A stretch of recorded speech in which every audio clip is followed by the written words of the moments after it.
beyond that. But one of the people I met who was there on the night of the violence said, we now have another other in Northern Ireland.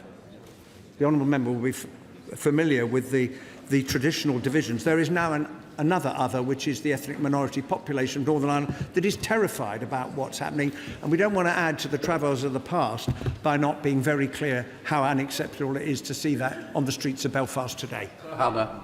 Community cohesion is deeply threatened by the violence and menace on the streets last month, including the deliberate orchestration and including by paramilitary flags and trappings that now fly as bold as brass from lampposts in my constituencies and in many others, and we can no longer pretend the loyalist paramilitaries are not a national security threat. But cohesion is also threatened by a sheer lack of delivery and lack of responsibility taking by the Northern Ireland Executive. The Secretary of State must now also see the role that vetoes and the structures play in that, and in the moment of peril we may now be in stormont. When will he convene the process for democratic reform of the institutions that a majority of people, of parties and of MLAs have asked for? Well, my honourable friend is right to raise this issue because now 5 of the main parties have come forward with various proposals for reform, and I've said to the party leaders that I wish to meet them to discuss those proposals. At the moment, time and effort is being expended on trying to sort out the problem of the budgets.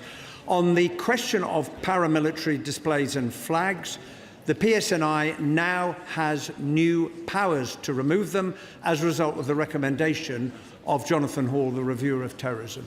Robin Swan. Mr. Speaker, in his first answer, the Secretary of State said this was a problem that needed to be solved. A fortnight ago in my constituency, I arranged a round table that included the Northern Ireland Housing Executive, the Police, the Executive Office, the Department for the Communities and many other organisations and representative organisations including the Black Diamond Initiative. It was all very apparent they all had their strategies, they all had their procedures, but what they didn't have was a coordinated response, that they were all looking to the Executive to actually pull all those organisations together. If that dysfunction at the top of our Executive isn't allowing that to happen, what actions will the Secretary of State take? Well, there is a responsibility above all on the Northern Ireland Executive to deliver for the people of Northern Ireland. So 40% of the time since the Good Friday Agreement, there being no executive in Northern Ireland hasn't helped to achieve that objective. I'll take one issue. There is an acute housing crisis in Northern Ireland, as there is in other parts of the United Kingdom. So taking action to enable more homes to be built, one of the issues that needs to be addressed is the fact that the water infrastructure system can't cope. Sort that out and you can build more homes. Yeah. Blackwood. Shut. Thank you, Mr. Speaker. The attempted murder of Stephen Ogilvie in Belfast last month shocked people throughout the country. And the man accused of this horrific attack is thought to have crossed into Northern Ireland illegally from the south. So people from all communities are asking what more can be done to prevent people coming into the UK illegally across this land border. Following the terrible event in Belfast last month, will the government now commit to significantly enhanced operations on the border similar to those already run by the Republic? Well, we have already increased the number of operations and arrests in Northern Ireland in the last 2 years compared with the previous period. About 1,000 people who have no right to be in Northern Ireland have been removed, including 500 who have been returned to the Republic of Ireland. The honourable member will be well aware of the importance of the open border, so it is intelligence-led policing at the ports, the airports, Operation Gull, and visits to workplaces that has resulted in more people being detained and removed. Mr. Speaker. Minister. My honourable friend is a powerful campaigner on this issue. The Secretary of State and I recognise the importance of fishing industries across the United Kingdom. He visited Kilkeel earlier this year with Minister Muir where this was raised. Immigration changes are designed to ensure our domestic workforce has access to good jobs, and the Secretary of State has written to the Home Secretary about this issue. Alison Young. Thank you, Mr. Speaker, and I thank the Minister for his response. But unfortunately, jobs at Whitby Seafood, the country's largest scampi supplier to caterers, remain at risk. And that's because, as the Minister knows, around 70% of crews who operate out of Kilkeel who catch the nephrops or scampi are foreign workers who will no longer qualify under the new visa rules from the end of this year. And while efforts to hire more domestic workers are underway, a small number of bespoke seasonal visas could save the scampi industry. And will my honourable friend redouble his efforts to work with colleagues to secure a solution and protect these jobs in Northern Ireland and Whitby? We have written, as I say, to the Home Secretary to set out these issues with her, and I'm sure my honourable friend will be making her case very powerfully as well. Can I also just say it is our duty to work with businesses across the UK to ensure that they are ready for these changes. We want our fishing industry to thrive and people here to benefit from those good jobs. Jim Shannon. Mr. Speaker, can I thank the Minister very much for his answer. The severe financial impact that the restricted skilled worker visas are having on family-owned trawlers in Portavogie, Ardclass and Kilkeel face a perfect storm. Fuel costs, newly imposed Isle of Man transit barriers. The Minister knows the issue. I met the Immigration Minister, the Honourable Lady met the Immigration Minister as well. There is a proposal that could be acceptable. Will the Minister add his support to that to ensure that the historic fleet in Portavogie, Ardglass and Kilkeel is permanently in a position to fish the seas round the coast of Northern Ireland and to ensure that our fishing sector has a secure and future? And we ask that very much. Well, we support our fishing sector totally, as he will know. I'll be very interested to hear more about the proposals, and if the Minister is speaking with the honourable gentleman and my honourable friend, I will of course be trying to be part of those meetings to hear what I can hear. Samuel Wilson. Question number 6, Mr. Speaker. Stay. I meet regularly with the logistics sector and businesses trading between Great Britain and Northern Ireland, including through the Northern Ireland Business Stakeholders Group, to discuss how we can make the Windsor framework operate as smoothly as possible. Yes, the Minister will be well aware of the importance of the industry in Northern Ireland and also the burdens which it is falling under at present because of the Brexit arrangements, which have pushed up costs, led to delays and also meant that many containers are coming back empty from GB, on top of which we now have a carbon tax on ferries coming to Northern Ireland and from Northern Ireland, adding the costs. Does he recognise that the logistics industry is important to Northern Ireland? It's being strangled by the arrangements with the EU and by the net zero policies, and what steps does he intend to take to address those issues? Well, I would say to the honourable gentleman on the ETS, yes, we are applying a carbon charge to boat movements between GB and Northern Ireland, the same that is being applied between GB and the Republic of Ireland. But the reason for that is to ensure that the carbon border adjustment mechanism does not hit businesses in Northern Ireland, which he would be very cross about if that were to be the case. I would simply say to him, if things are as bad as he describes, why is Northern Ireland one of the fastest growing parts of the United Kingdom economy? Question 7, please, Mr. Speaker. Secretary of State. With permission, Mr. Speaker, I will answer questions 7 and 11 together. I meet the leaders of the main Northern Ireland political parties on Thursday, the 11th of June, to discuss the terrible disorder. The attack on Mr. Ogilvie was truly shocking, but the racist violence we saw in response had no justification whatsoever. Ready. Thank you, Mr. Speaker. The Roma have suffered centuries of prejudice and hate under the Nazis, who were subject to concentration camps and genocide. Roma people have made their home in my constituency and in Northern Ireland and should be treated with decency. Yet they have been subject to terrible racist violence in Northern Ireland. What steps is my right honourable friend taking with the Northern Ireland Executive to safeguard the Roma community in Northern Ireland? I think the single most important thing that we can all do as political leaders is to be absolutely clear that everyone who has made the United Kingdom their home lawfully should be treated with equality, respect and dignity regardless of where they come from. That is one of the characteristics of our country. Janet Davey. Thank you, Mr. Speaker. I can't begin to imagine what the victims of the recent disorder felt and experienced, and the devastation that had brought upon their communities. My Labour values are about respect for others, about treating people fairly and justly. This act was none of them.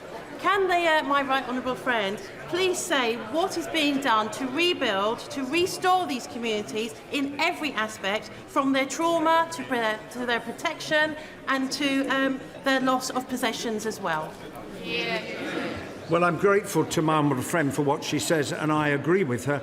If one takes the example of Ballymena, there was terrible disorder there last year, as a result of which a number of steps were taken to bring the community together. And it was noticeable that in the recent disorder we saw in Belfast, it was not replicated in Ballymena. Now, that is an example of communities working together to build that trust and respect. We need to see a lot more of it. Colin Lockhart. Mr. Speaker, does the Secretary of State accept that while there can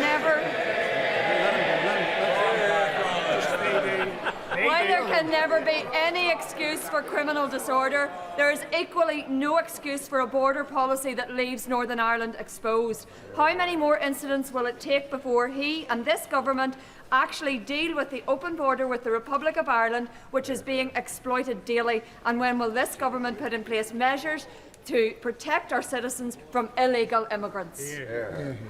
The Honourable Lady, I hope, will recognise that the common travel area, which is more than a century old, is of great benefit to the citizens of the United Kingdom and the Republic of Ireland. Many people in Northern Ireland live their lives across that border every single day. And anyone who would suggest, and I know that she isn't, that somehow there should be immigration controls on that border is not being realistic, and it would not be the appropriate action to take. What we are doing, as I indicated in answer to an earlier question, is increasing immigration enforcement activity across the United Kingdom, including in Northern Ireland, as a result of which 1,000 people have been removed in the 2 years since the election, including 500 returned to the Republic of Ireland.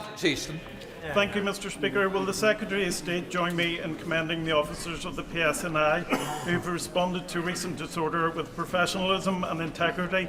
Does he agree with me that they deserve the very best support, including a modern, high-quality training facility? And can he give this House an update when that is going to be funded? Well, I join the honourable gentleman in his thanks and praise to the brave officers of the PSNI. My honourable friend and I visited the police officers at Strandtown Police who dealt with the disorder when the bus was set on fire on the 10th of June, and over 40 of them were injured, and we wish them a speedy recovery. I know that the honourable member is a doughty advocate for the new training centre, and I look forward to discussing the matter further with him. Happy birthday to the Leader of the House. We now come to the Deputy Prime Minister's questions, and we start with Paul Holmes. Thank you, Mr. Speaker. Question number 1, sir. Deputy Prime Minister. Mr. Speaker, I've been asked to reply on behalf of the Prime Minister who's attending the NATO summit. Working with our allies, we're strengthening Europe's role in the alliance that remains the cornerstone of our national security. Yesterday, the Prime Minister met with the Prime Minister of Norway, and I'm sure this House will join me in wishing good luck to the England team ahead of the World Cup quarter-finals. Mr. Speaker, this week we mark the awful anniversary of 7/7, a day when people travelling through London on a bright summer morning had their lives ended and changed forever, including my best friend, James Adams. We remember all those affected by those terrible attacks, and we will always stand against terrorism.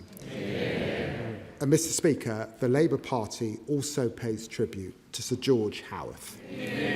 He was a champion for Knowsley, a distinguished colleague, and a wonderful, wonderful gentleman. We'll miss him deeply, and our condolences are with his wife, Julie, and his family. Mr. Speaker, this morning I had meetings with ministerial colleagues and others. In addition to my duties in this House, I shall have further such meetings later today. Paul Holmes. Thank you, Mr. Speaker. And can I entirely associate myself with the Deputy Prime Minister's opening and personal remarks? Mr. Speaker, the Prime Minister and the Right Honourable Gentleman from Makerfield are both proud football fans. So given that the Deputy Prime Minister clearly thinks the Prime Minister has always been match fit, how does he feel that his own MPs are given the boss the red card and brought on a left winger to get them out of the relegation zone?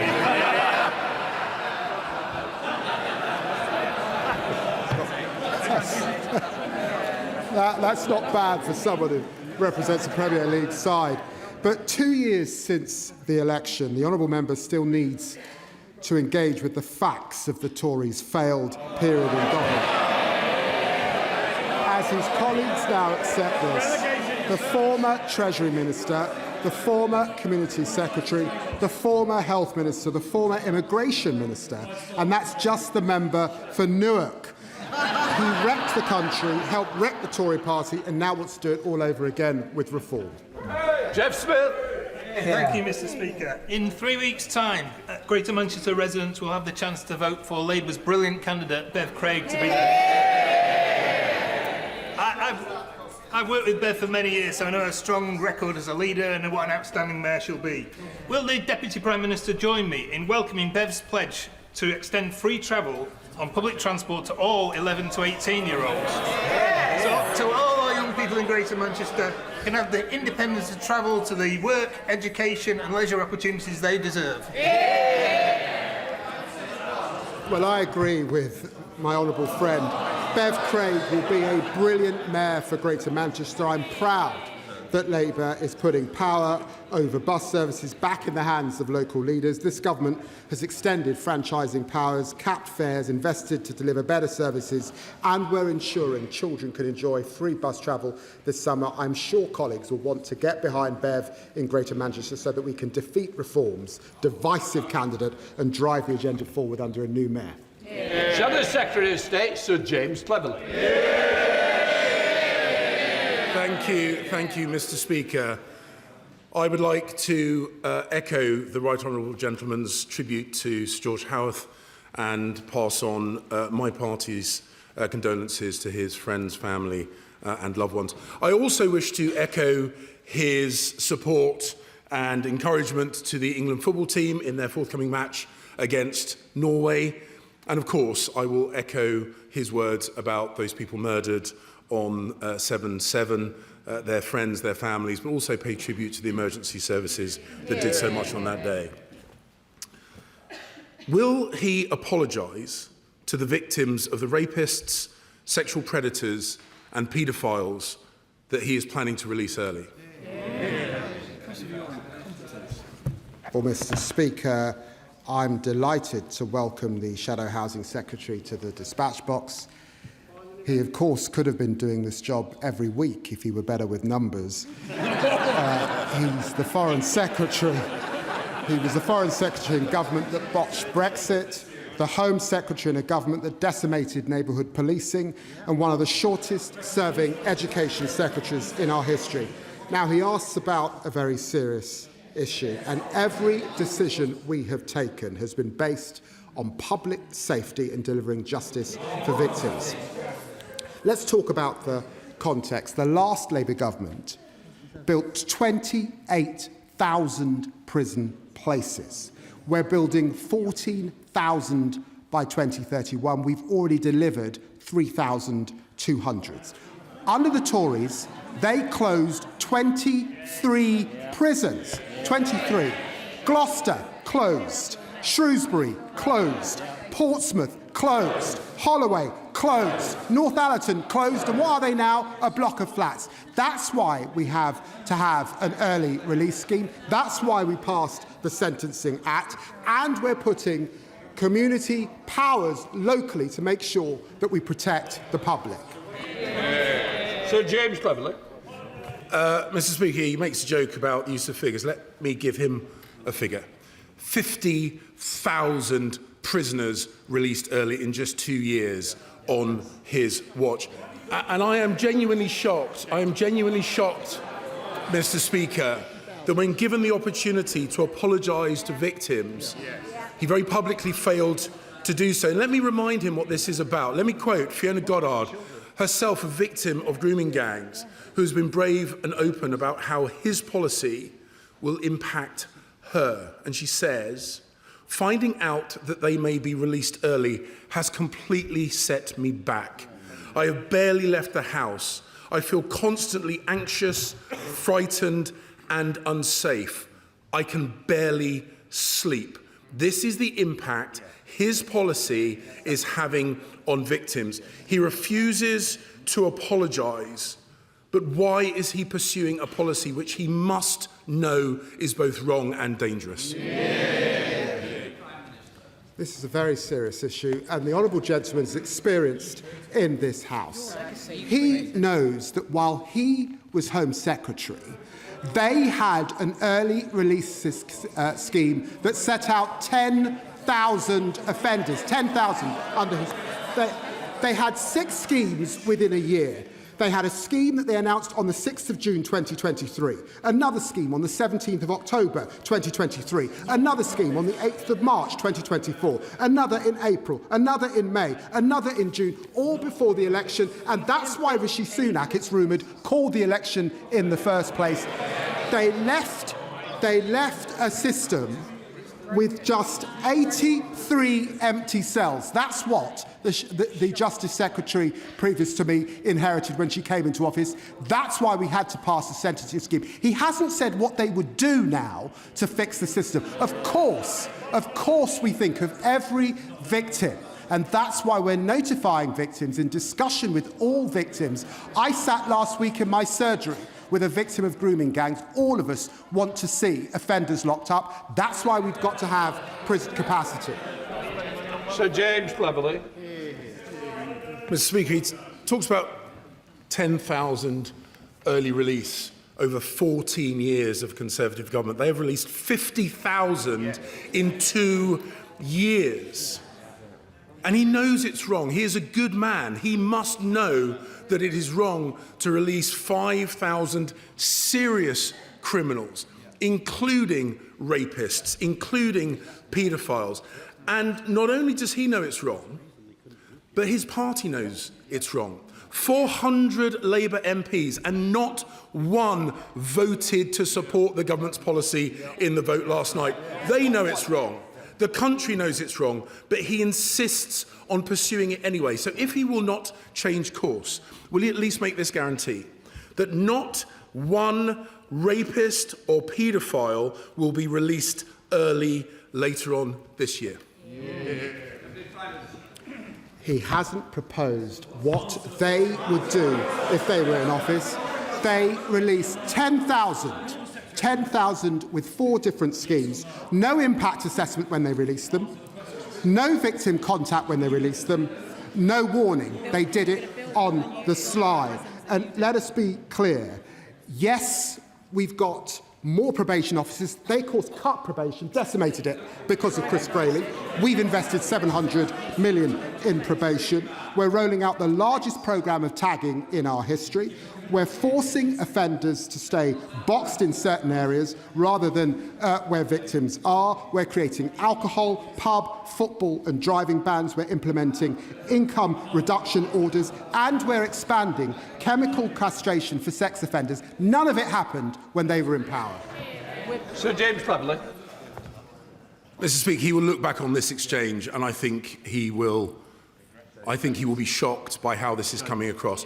No apology to the victims, no guarantee that paedophiles and rapists will not be released early. We all know that releasing dangerous criminals on purpose is the wrong thing, but not content with doing that, he is hell-bent on releasing dangerous criminals by accident. Last year, in response to the questions of my right honourable friend, the member for South Suffolk, he claimed that under Labour he had got a grip of accidental releases. Yet we now know there have been more accidental releases in the last 2 years than in the entirety of the last Parliament. So I give him another chance. Will he apologise to the country for his abject failure at keeping prisoners in prison where they belong. I've got to say, this is rich coming from the honourable gentleman. They had 14 long years in power. They wrecked neighbourhood policing. He was Home Secretary. Prisons were at bursting point. That's why they called the general election. And they let out offenders in secret. And that is why we have the Sentencing Act that passed through this House and the House of Lords. What we're doing is we are getting thousands more bobbies on the beat. We're toughening up probation. They've decimated it. And we have to have the space to knock up dangerous criminals. That's why we passed the sentencing bill. Sir James Cleverly. Mr. Speaker, it's the dangerous criminals that he is letting out early. So he refuses to apologise to victims, he refuses to guarantee that sexual offenders and rapists will not be released early. Another thing that the country and indeed this House knows instinctively is wrong is his personal crusade to scrap trial by jury. We know that it will not clear the backlog.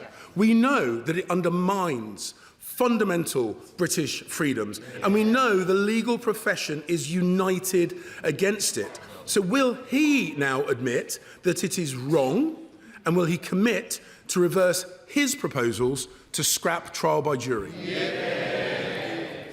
Well, let's be clear, Mr. Speaker. There is no proposal before this House to scrap trial by jury. The honourable member needs to do better and get on the detail. There is a threshold change. There is a threshold change. Margaret Thatcher made a change to jury trials.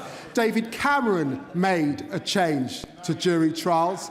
The vast majority of criminal cases in this country are dealt with by magistrates, again, which they cut. We're restoring the magistrate, and they can do more. We're investing in our courts. They ran our courts down.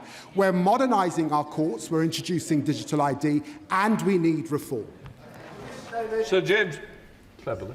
Mr. Speaker, he talks in glowing terms about what he's claiming to do. What we are actually seeing this government doing is stripping money from where it's needed and squandering it on the welfare bill, which is ballooned by £20 billion this year alone. And he talks about getting over the detail. Here's a simple detail for him. When I was Home Secretary, we had more police officers than at any point in British history. Since taking over, that number has dropped by over 2,000 officers. Mr. Speaker, at the dispatch box last week, my right honourable friend, the Leader of the Opposition, highlighted this government's failure to defend us internationally. Today, I have outlined his failure to defend us domestically. If the soon-to-be Prime Minister... Is he in the room anywhere? No.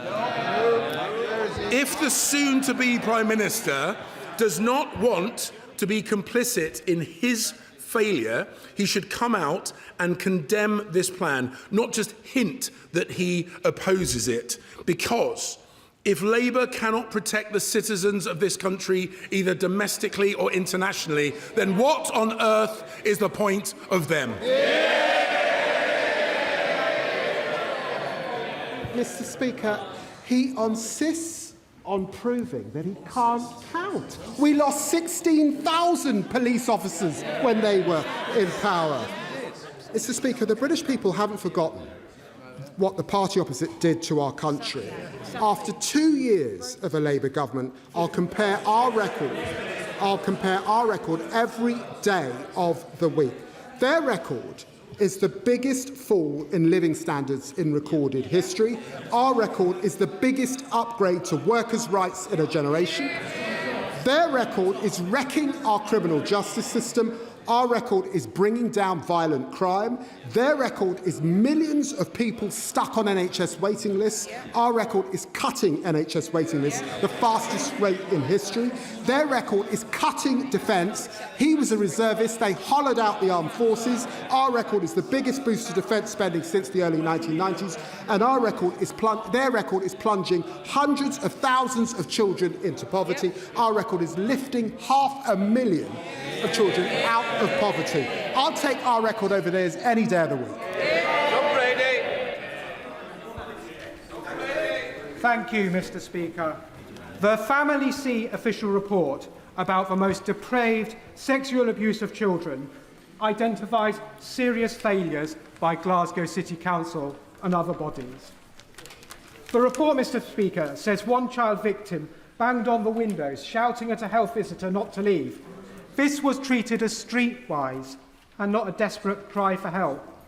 Staff described the same child with contempt, saying the child's behaviour was nasty and interfering.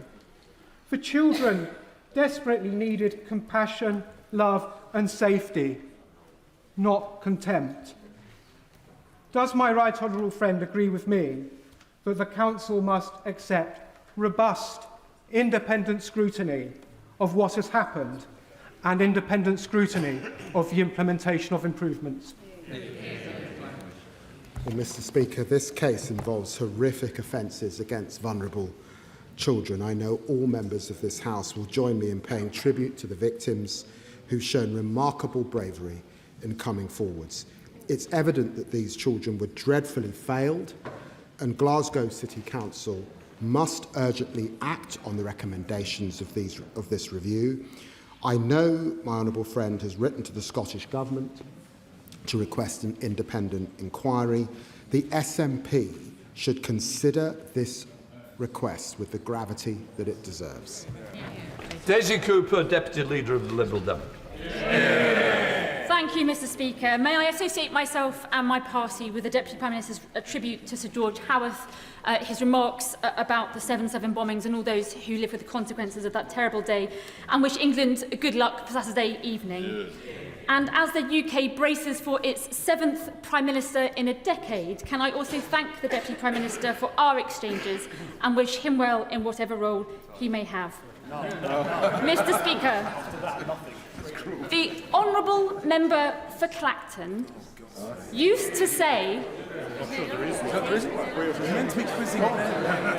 Mr. Speaker, the Honourable Member for Clacton used to say, leave means leave.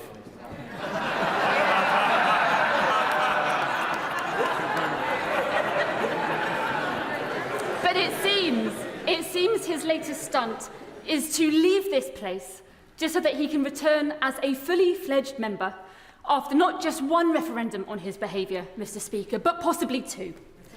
So will the Deputy Prime Minister join us in urging the Chancellor to delay the Honourable Member for Clacton's resignation until the investigation is complete, so the good people of Clacton have all the facts before they cast their votes, and failing that, will he support our Clacton clause so that even once the Honourable Member ceases to be an MP, the investigations can continue?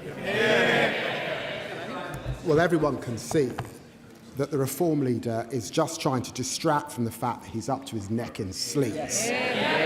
He's got serious questions to answer and he can't run away from them.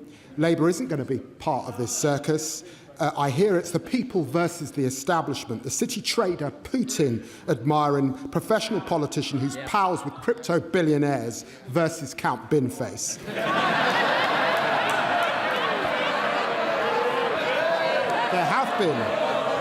There have been unqualified joke candidates in the past. Let's see what the people of Clacton decide. Daisy Cooper. Thank you, Mr. Speaker. It's clear it's a 2-horse race.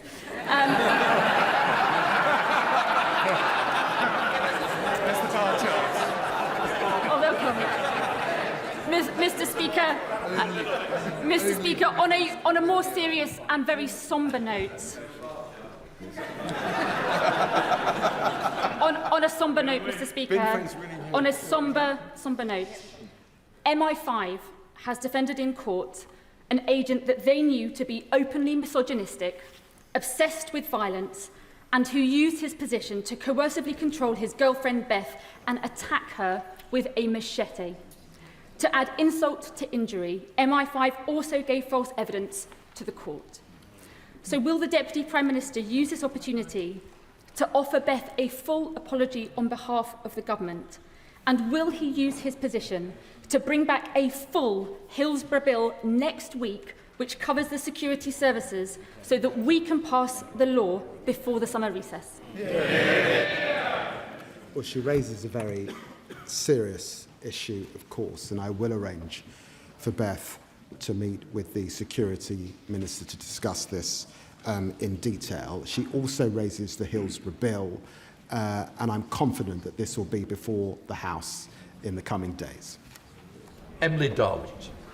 Thank you, Mr. Speaker. The Deputy Prime Minister and most of us across this House have been victims of AI-generated fake news, aka deepfakes.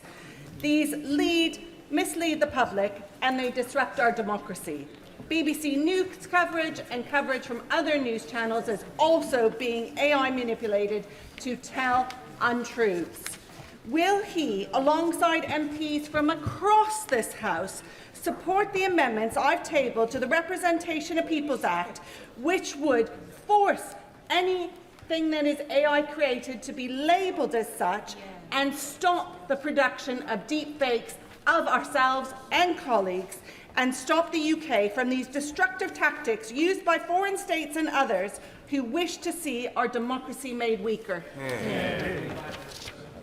Well, I'm very grateful to my honourable friend. She's right that our protections must keep pace with evolving threats, including deepfakes. I know she's been in close discussions with ministers on this issue, and we will look at her amendment closely. We're absolutely focused on protecting our democracy against foreign interference. Dr. Ellie Chard. Thank you, Mr. Speaker. Our politics needs fixing fast. The broken, outdated first-past-the-post system has clearly failed to deliver stable government. We urgently need to rebuild trust in our democracy and ensure that everybody's vote counts equally. So does the Deputy Prime Minister agree with the Right Honourable Member for Makerfield that proportional representation is an idea whose time has come? And does he agree with me and members across this House that time is now, before the next general election? Well, I'm very pleased that she raises the issue of votes and democracies. But I've got to say this to the Greens. During the local elections, a Green councillor in Lewisham described me and the Shadow Foreign Secretary as coconuts. Her party looked the other way, kept her candidate in post, and have rewarded that candidate with a council job. I'm not making this up, the Cabinet Member for Healing. The Greens could start a healing process by stopping such racist language. Douglas McAllister. Thank you, Mr. Speaker. This week marks the second anniversary of our Labour government, and 2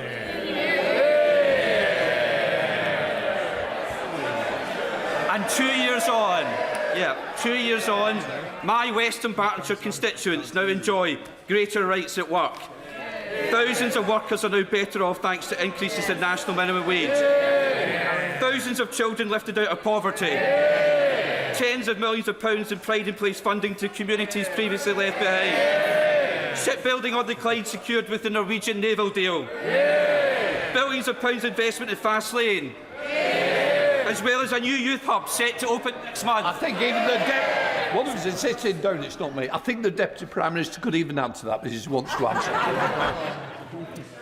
Well, can I commend my honourable friend for the difference that he's made, including his hard work to bring pride of place funding to his constituency. He lists an amazing record in 2 years, and we've got 3 more to go, Mr. Speaker. James Murdoch. Thank you, Mr. Speaker. Understandably, over the past week, rules and regulations have come under sharp focus. But even more important than the rules and regulation is the law. And on that topic, I believe there are a number of things where everyone in the House can agree and everyone in the House can feel proud. Phrases such as without fear and favour, and symbols such as Lady Justice wearing a blindfold.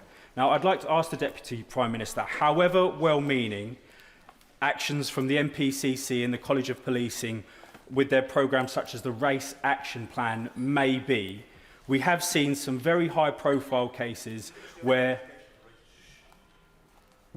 civil unrest has where faith in police has been shaken by what appears to be two-tier decision-making. So may I ask in good faith what the Deputy Prime Minister can do to reassure people that without fear and favour will always be maintained? Well, can I say to the honourable gentleman, everyone is equal before the law. That is the foundation on which openness, tolerance and generosity of this country is rested. And let's be clear, there is no two-tier justice in this country. And can I say, the honourable member was elected as a Reform Member of Parliament, and he clearly aspires to become one once more. Given reports that concerns were raised with the National Crime Agency about Nigel Farage's £5 million gift, he should be asking, where did the money really come from? No law. Thank you, Mr. Speaker. I'm deeply grateful for what the Prime Minister has helped us deliver in Cornwall the past couple of years, whether that's free breakfast clubs, urgent capital funding for GP surgeries, or the Kernow Industrial Growth Fund. However, what's held us back at various points, not beside the chuntering from the other side, I would argue completely unnecessarily, is something to which the answer is patently obvious to all in Cornwall: the question of who should be the masters of Cornwall's strategic destiny. Does he agree with me that the answer to this question must always be Cornwall? And will he make time for the government to lay the statutory instrument required to make Cornwall once and for all a strategic authority, so that when the right honourable member for Makefield comes in, that we can ensure that good growth in every postcode and reindustrialisation of Cornwall? Well, can I thank my honourable friend? He's right to champion the huge potential of Cornwall. We're absolutely committed to devolution and putting power in the hands of local leaders. Conversations with local authorities, including Cornwall, are ongoing, and we will confirm next steps as soon as possible. I know ministers will be happy to update him. Dr. Ros Savage. Thank you, Mr. Speaker. My constituency of the South Cotswolds is the 9th most sewage polluted constituency in the entire country, with thousands of hours of sewage pouring into the Thames, Avon and Colne. But that metric of hours conceals the truth. It doesn't convey the actual volume, and clearly a trickle is very different from a gush. So will the Deputy Prime Minister arrange for me to meet with the relevant minister to require water companies to report on the volume and concentration of sewage discharges, as well as the number of hours? Well, she's right. We inherited record levels of pollution. We're determined to tackle this and clean our waterways. We've acted by banning unfair bonuses, introducing jail time for law-breaking bosses, unlocking $104 billion of private investment to rebuild vital infrastructure to deliver cleaner waters, and of course we've got the Clean Water Bill. Of course I'll arrange for her to meet with the Minister. Cat Ettles. Thank you, Mr. Speaker. Stourbridge is famous for many things: the glass industry, Jude Bellingham, Robert Plant, and most importantly, the Stourbridge Shuttle, the UK's shortest railway line at just 0.8 miles, or 1.3 kilometres if you prefer metric, and it links Stourbridge Junction with Stourbridge Town. Despite its small size, it achieves an impressive 99.6% reliability compared to the West Midlands average of 64.4%. And one of my highlights as an MP was unveiling a shuttle car named after local legend George the Stourbridge Station Cat, whose global social media following made him a beloved fixture at the junction. And today marks the start of Shuttle Shorts, a short film festival celebrating the journey. The shuttle shows how community railway can improve local mobility. Does he agree that the pre-Metro ambition to introduce a VLR service between Stourbridge and Brierley Hill is a valuable opportunity for GBR, and local businesses should be supported to do this? First, Mr. Speaker, I'd like to make a statement about the future. It is coming home. And can I thank my honourable friend? I'm absolutely echo her sentiments on Jude Bellingham. He's not only making Stourbridge proud, but he's a source of pride for the whole nation. Great British Railways is in the biggest overhaul we're seeing of our railways in a generation. We'll work with all partners, including local authorities and local business, to drive investment, support economic growth and deliver better service for her constituents. Thank you very much, Mr Speaker. Constituents in the west side of North Shropshire were delighted when RIS 3 was announced, because as part of the National Safety Programme, a roundabout at the desperately dangerous Hlunkers Crossroads became a step closer. But with the announcement that the Defence Investment Programme will be funded by cuts to transport programmes, can the Deputy Prime Minister reassure my constituents that the National Safety Programme won't be cut? And can he consider using the Liberal Democrat idea of defence bonds to fund the Defence Investment Plan so that critical security projects like transport are not put at risk through the programme? We are raising defence spending to keep this country safe in an increasingly volatile world. That does require tough decisions, and the Department of Transport will set out £700 million worth of savings for roads funding, but we will consult on the next road investment strategy and set our decisions in due course. I can reassure the Honourable Lady that safety of passengers would always come first. Pam Cox. Thank you, Mr Speaker. Ruth Ellis was the last woman to be executed in this country. Her case serves as a haunting reminder of a time when our justice system ignored the realities of domestic abuse and coercive control. In the decades since, members of Ruth's family and supporters have campaigned unwaveringly for her to receive a posthumous pardon. Will the Deputy Prime Minister agree with me that their courageous campaign and the terrible lessons of Ruth's case must strengthen the government's resolve to free women from devastating cycles of abuse? Well, I'm very grateful to my honourable friend. I have the honour to say that His Majesty the King has accepted our advice to grant Ruth Ellis a conditional pardon, the last woman to be hanged in the United Kingdom. While the pardon does not claim she was innocent of killing David Blakely, it replaces the death penalty with a sentence of life imprisonment to recognise a profound injustice in this exceptional case. I know her grandchildren, Laura Enston, Stephen Beard, are in the gallery with us today. We hope this brings a measure of peace to Ruth Ellis' family, who have carried the weight of what happened to her for over 70 years. Gregory Camp.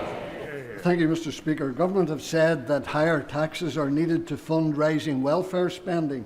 In Northern Ireland, my party's Communities Minister is taking action to reduce welfare fraud and error. Previous discussions were held between Treasury and the Department that would have allowed Northern Ireland departments to retain a share of any savings to invest directly in public services, but those proposals were blocked by Sinn Féin. Would the Deputy Prime Minister ensure that the incoming Prime Minister will look at that approach again so that we can tackle benefit fraud, protect taxpayers' money, as well as delivering real benefits for communities across all of Northern Ireland? Well, I know that my honourable friend, the Minister for Northern Ireland, is discussing the budget at this very time, but tackling fraud and error in the welfare system is a priority for this government. That's why we passed the Fraud, Error and Recovery Act, giving the DWP more powers to stop fraud in its tracks, recover money lost and prevent overpayments. Murphy.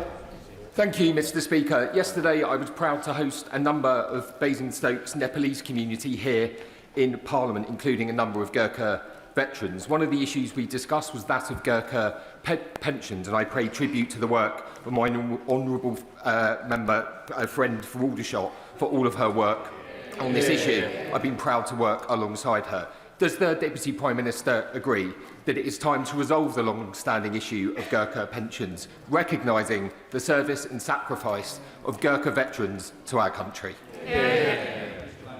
Well, I'm very grateful to my honourable friend. We owe a profound debt of gratitude to the Gurkhas who have served this country courageously.